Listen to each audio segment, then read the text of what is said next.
اس کے لیے اللہ تعالیٰ کے ہزاروں لاکھوں کروڑوں نام ہیں، لیکن یہ چند ایک بنیادی تصورات اپنے ذہن میں رکھنا ہر لمحے ضروری ہے، جس کی وجہ سے انسان اپنے آپ کو پابند رکھتا ہے کہ خالق وہ ہے۔ جب وہ خالق ہے جس نے مجھے اور میری کائنات کو اور میرے آس پاس کی کائنات کو تخلیق کیا ہے، تو وہ نہ صرف خالق ہے بلکہ وہ میری ہر چیز کا مالک بھی ہے۔ اس لیے وہ ایسا خالق نہیں ہے کہ جس نے تخلیق کرنے کے بعد اسے آزاد چھوڑ دیا ہے، بلکہ یہ ساری کی ساری مخلوقات اس کی ملکیت میں ہیں۔ وہ اپنی اس ملکیت کو اسی طریقے سے دیکھنا چاہتا ہے جس طریقے سے اس کی مرضی اور اس کی خواہش اور اس کا ارادہ ہو، اور اس کے ارادے میں کوئی نہ خلل پیدا کر سکتا ہے اور اس کے ارادے کے بارے میں نہ کوئی سوال کر سکتا ہے۔ اس لیے وہ مالک ہے، لیکن وہ محض ایک جابر قسم کا مالک نہیں ہے کہ اس کی ملکیت میں یہ اشیاء موجود ہیں اور ہم مخلوقات کی صورت میں اس کی ملکیت ہیں، بلکہ وہ بہت ہی مہربان، بہت ہی محبت کرنے والا، ہماری ہر ضرورت کو پورا کرنے والا، ہمارے ہر آرام کا خیال رکھنے والا اور ہمارے ہر احساس کو خوبصورتی اور حسن دینے والا۔ اور یہ سارے کے سارے معانی لفظ رب کے اندر آپ کو ملیں گے۔ عربی زبان میں والد کے لیے رب کا لفظ استعمال کیا جاتا ہے کہ والد رب البیت ہے، اور ماں کے لیے ربۃ البیت کا لفظ استعمال کیا جاتا ہے کہ والدہ، ماں جو ہے وہ ربۃ البیت ہے۔ اس لیے جب آپ رب کے تصور کو اپنے ذہن میں لانا چاہیں تو اس میں اپنے والدین کو، جیسے جس گروپ میں بیٹھا تھا انہوں نے اپنی ماں کا حوالہ دیا، بہت خوبصورت حوالہ تھا کہ ماں اپنے بچے کے ساتھ کن کن کیفیات کے حوالے سے متعلق ہوتی ہے،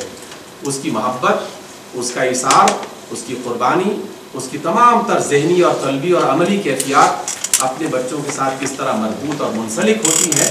رب کا تعلق مخلوق کے ساتھ کچھ اسی طریقے کا ہے، اور مہربانی اور رحمت اس کی سب سے بڑی پہچان ہے اور اس کا سب سے بڑا نام ہے ان رحمتی وسعت کل شیء۔ اس نے اپنی تعریف اپنی صفاتوں میں سے اور اپنے ناموں میں سے سب سے بڑا نام اور بڑی صفت اسی کو پسند کیا ہے۔ بسم اللہ میں اسی کو شامل کیا گیا اور الفاتحہ میں اسی کو شامل کیا گیا، اور پھر اس کے اندر ایک بنیادی خصوصیت جو ہے وہ محبت کرنے والا ہے۔ محبت کرنے والا جو عمل ہے یہیں سے تزکیے کا سفر شروع ہوتا ہے۔ جب ہم نے یہ لفظ دیکھا تو پھر اس کے حوالے سے اپنے آپ کو یہ بھی دیکھنا ہے کہ بندہ کس کیفیات میں ہے۔ شیطان پھر دوبارہ رکاوٹ بن رہا ہے اور اس کو ہٹانے کے لیے بندوبست دوبارہ کسی کو کرنا ہے کہ اللہ جو ہے یہ محبت کرنے والا ہے، اور بندہ اس کی کیفیت کیا ہے، بندہ کس حیثیت میں ہے۔ بندے کو جب ہم تلاش کرتے ہیں تو بندے کی کیفیت ہمیں یہ نظر آتی ہے کہ بندہ مخلوق ہے،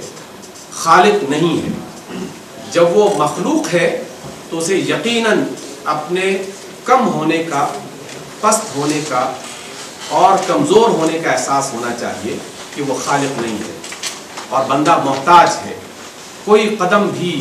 وہ اپنے خالق اور اپنے مالک کی مرضی کے بغیر نہیں اٹھا سکتا۔ اور یہ بات جو میں آپ سے کہہ رہا ہوں تو اس تصور کو، اس کیفیت کو محسوس کرنے کے لیے ہر وقت غور و فکر کی اس کیفیت میں سے انسان کو گزرتے رہنا چاہیے کہ ہم جو آج یہاں بیٹھے ہوئے ہیں، آپ سب لوگ آج ہی کے دن کے آغاز، اور یہاں پر آپ کے وجود اور آپ کا سانس لینا اور آپ کا سننا اور میرا بولنا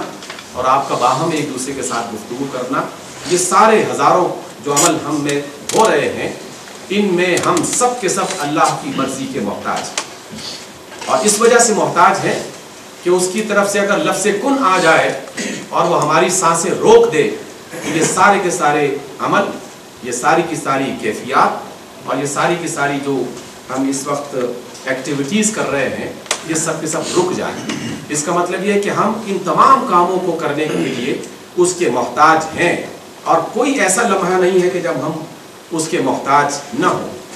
انسان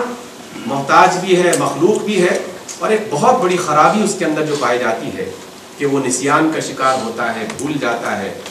بے شمار غلطیاں جان بوجھ کر بھی کرتا ہے، حالانکہ اسے خبر ہوتی ہے کہ یہ غلط راستہ ہے، اس کا نتیجہ غلط ہوگا، اس کے باوجود بھی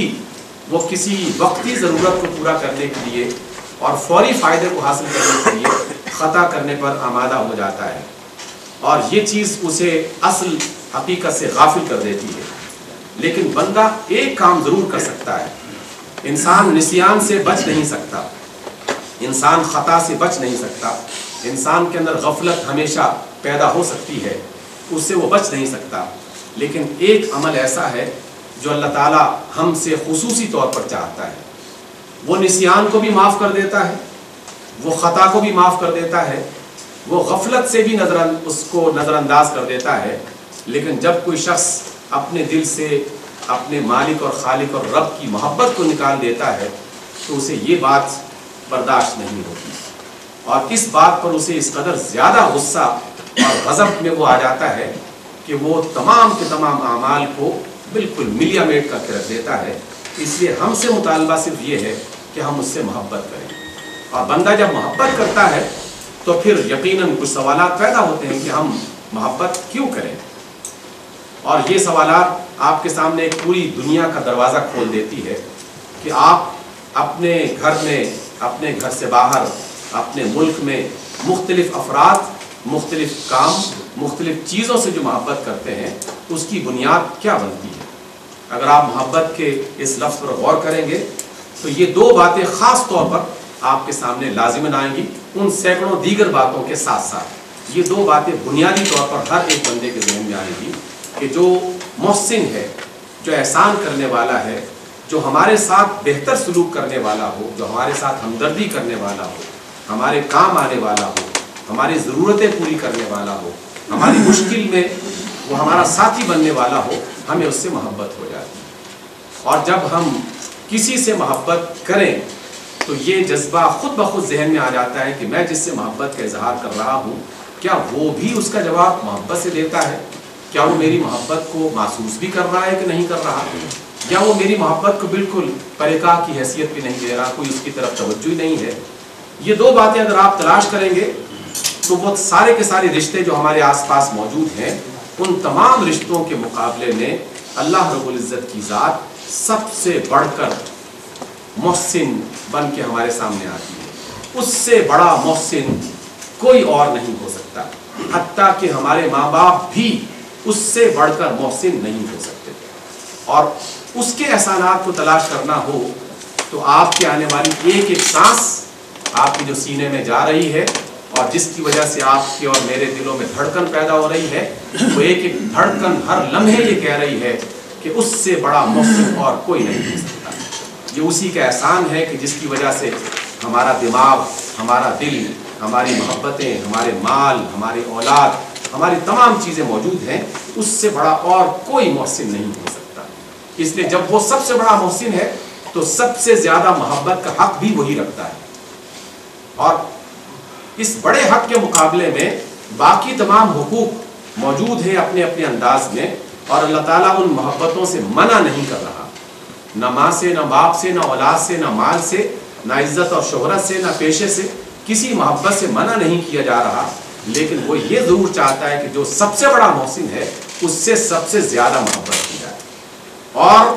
وہ ایسا محبت کرنے والا ہے کہ اگر آپ کی طرف سے محبت کا ایک لفظ اس کی طرف پہنچے تو وہ اس کے جواب میں 10 لفظ آپ کی طرف پہنچا دیتا ہے۔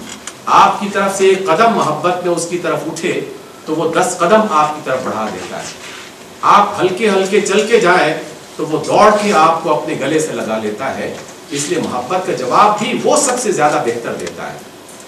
تو جب محسن بھی وہ سب سے بڑا ہے اور محبت کا جواب دینے والا بھی سب سے زیادہ وہی ہے تو پھر اسی سے محبت کرنی چاہیے۔